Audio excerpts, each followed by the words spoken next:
Digha is not for everyone. কেন বলছি সেটা ভিডিওটা দেখলেই তোমরা বুঝতে পারবে। হাই, আমি মৌমিতা।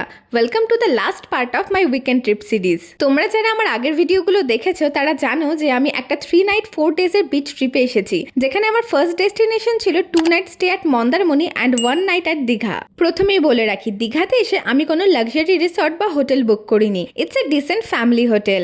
আর আমি এখানকার ডাবল বেড নর্মাল এসি রুমটাই নিয়েছিলাম, যেটার কস্ট পড়েছিল 1000 রুপিস পার নাইট। দেখো, রুমের অ্যামিনিটিসগুলো খুব একটা হাইফাই না হলেও ওভারঅল বাথরুম আর রুমটা বেশ ক্লিন আর কমফোর্টেবল ছিল। But the best part is new Digha sea beach থেকে এই হোটেলের ডিস্টেন্স মাত্র 3 মিনিট অফ ওয়াকিং ডিস্টেন্স। আর আগেই বলে দিই, 1000 টাকায় সুইমিং পুল এক্সপেক্ট করাটা কিন্তু বোকামি। এরপর একটু রেস্ট নিয়ে বেরিয়ে পড়লাম জগন্নাথ মন্দির দেখতে, যেটা আমার দীঘাতে এসে সব থেকে বেশি ভালো লেগেছে। মন্দিরের ভেতরটা খুব neat and clean, also well maintained. তবে তোমাদের একটা কথা বলে রাখি, any kind of cameras are not allowed inside the temple. তবে তোমরা ফোন দিয়ে ভিডিওগ্রাফি বা ফটোগ্রাফি করতে পারো। মন্দির থেকে বেরিয়ে চলে গিয়েছিলাম দীঘা মার্কেটে।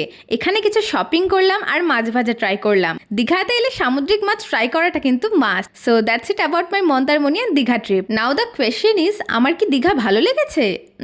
Not really. So in terms of security, food, hotel or resort, sea beach access and everything, Mondarmani is best option for me. তবে অবশ্যই Mandarmani a bit costly than Digha, but honestly it's absolutely my point of view. What about you? Mandarmani নাকি Digha? To let me know in the comment section. দেখা হচ্ছে নতুন কোনো সিরিজে। Bye!